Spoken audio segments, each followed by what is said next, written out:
আসসালামু আলাইকুম viewers. Good evening সবাইকে। তো আমরা এখন এই যে নাস্তা করছি হচ্ছে মাংসের চপ, এই যে, আর হচ্ছে সিঙ্গারা আর সালাদ। খুবই টেস্টি খেতে। তো আমি কোচিং থেকে মাত্র এসেছি। আজকে আমার সারাদিনে ভিডিও দেওয়া হয়নি ভিউয়ার্স। তো এখন এসে বসেছি ভিডিওগুলো এডিট করে দেন হচ্ছে দিয়ে দেব। তো আজকে দুপুরে আমাদের রান্না হয়েছিল রুই মাছ দিয়ে আলু, শিম, টমেটো, হচ্ছে বেগুন দিয়ে একটা তরকারি রান্না করা হয়েছিল, হচ্ছে লাউ শাক ছিল আর জলপাইয়ের ডাল। তো এটা বরাবরই থাকে, সেটাও ছিল। তো আমি দুপুরবেলায় মাছগুলো ভেজে নিয়েছিলাম। আসলে দুপুরবেলা আমাদের এখানে কারেন্টও ছিল না। দেন হচ্ছে যে স্কুল থেকে আসার পরে দেখলাম যে কারেন্ট নাই। তো কারেন্ট যখন আসছে তখন আবার নেট নাই। তো নেট না থাকা অবস্থাতে আমার আবার কোচিংয়ের টাইম হয়ে গেছে, সেই জন্য আমি সারাদিন আর ভিডিও করতে পারিনি। তো এখন কোচিং থেকে এসে আমি বসেছি আমার ভিডিও বানানোর জন্য, যেহেতু দিতে হবে। তাই হচ্ছে, তো রান্না হয়েছিল ওই যে রুই মাছ। তো আমি চুলাতে প্রথমে দিয়ে দিলাম হচ্ছে তেল দিয়ে একটু রসুন বাটা আর হচ্ছে পেঁয়াজ বাটা দিয়ে দিয়েছিলাম।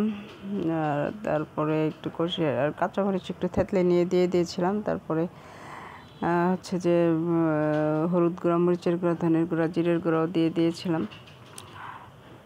দিয়ে দিলাম। তারপরে পরিমাণ মতো একটু লবণও দিয়ে দিলাম। আর আস্তে আস্তে দেখলাম যে ভিউয়ার্স খুব ঠান্ডা পড়ে গেছে। আসলে দুপুরবেলা মোটামুটি ঠান্ডা লাগে, আর হচ্ছে সন্ধ্যার সময় তো ঠান্ডা লাগেই। এখন এই যে কোচিং থেকে আসার সময় রাস্তায় দেখলাম যে বিরাট বাতাস, মানে কনকনে বাতাস একটা। শীত অলরেডি পড়ে গেছে। আমাদেরও কাঁথা কম্বল নামিয়ে ফেলা হয়েছে। এখন এবার মনে হয় শীত পড়বে প্রচুর। এই শীত তো ভাগ্যিস আমি শীত পড়ার 2 দিন আগে আমার কমফোর্টারটা একদম বের করে ছাদে দিয়ে কভারটাকে ধুয়ে নিয়েছি। ধুয়ে একদম নিট অ্যান্ড ক্লিন আমাদের শীতের একদম কমপ্লিট ধোয়াধুয়ি হয়ে গেছে। তরকারিটার মধ্যে বলক চলে আসছে ভিউয়ার্স, এই যে দেখুন। তো এর মধ্যে আমি ভেজে রাখা মাছগুলো দিয়ে দিলাম। মাছগুলো একটু হালকা ভেজে নিয়েছিলাম। আসলে মাছটা কাঁচা কাঁচা থাকলে আমাদের কেউ খেতে চায় না, একটু মানে কেমন যেন একটু আস্তে আস্তে গন্ধ লাগে। তাই আমি সবগুলা মাছ ওই মাছই ভেজে হালকা একটু ভেজে রান্না করি। তোমার মোটামুটিভাবে তরকারিটা হয়ে গেছে।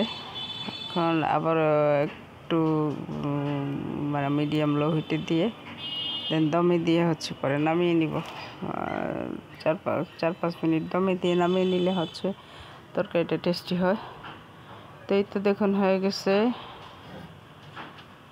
তো ভিডিওটি এই পর্যন্ত। ভালো থাকবেন সবাই। অসংখ্য ধন্যবাদ। আল্লাহ হাফেজ।